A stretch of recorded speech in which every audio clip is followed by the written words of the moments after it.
मी सौ माधुरी नंदन कुलकर्णी आज थोडेसे मनातले या सुभाष तोंडवळकर यांच्या YouTube चॅनलवरती सुभाष दादांच्याच एका कवितेचे काव्य वाचन करण्यासाठी मी आलेली आहे। सुभाष दादा हे छत्रपती संभाजीनगर येथील साहित्यप्रेमी की ज्यांना फक्त आणि फक्त लिखाणाचा छंद आहे।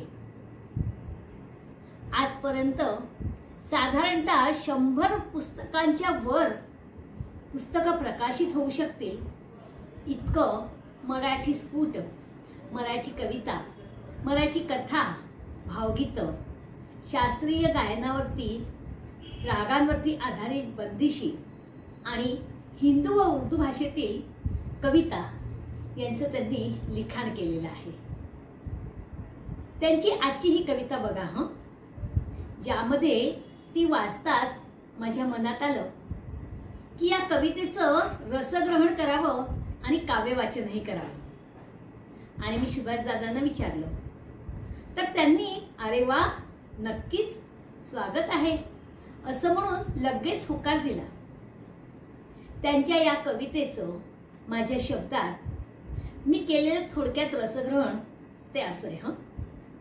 नवरा बायको हे एक अजब समीकरणच आहे बघा, कारण कधी रुसवे फुगवे तर कधी अगदी असीम प्रेम।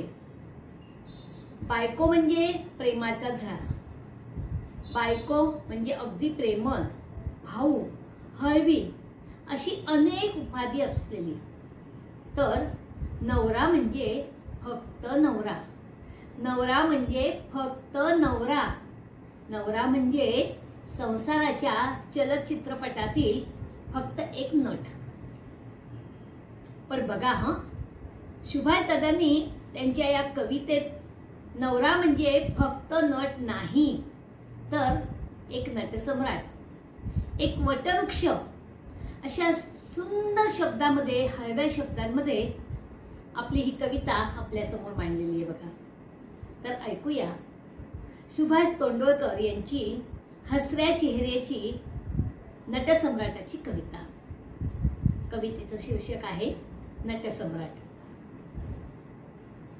हळव्या जाणीव होऊन जगत राहायचं एकमेकांना सावरता सावरता, हळव्या जाणीवा होऊन जगत राहायचं एकमेकांना सावरता सावरता।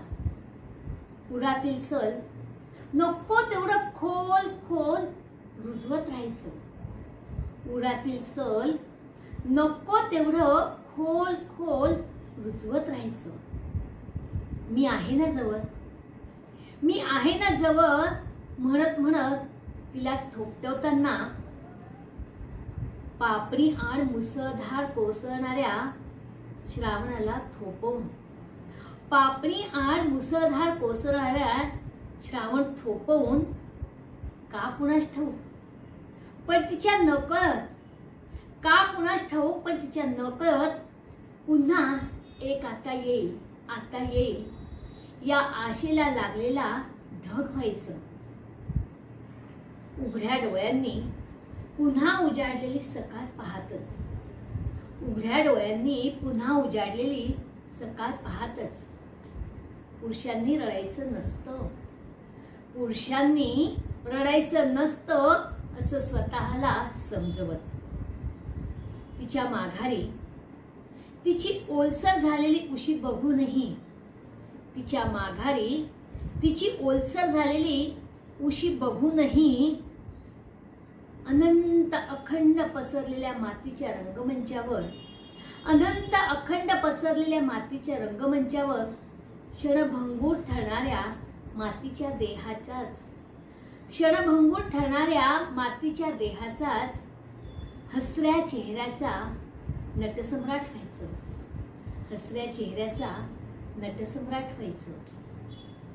तर ही कविता आपल्याला कशी वाटली आणि माझी कवितेचे काव्य वाचन आपल्याला कसे वाटले ते जरूर कळवा आणि या चॅनलला लाईक करा, शेअर करा आणि सबस्क्राईब करा।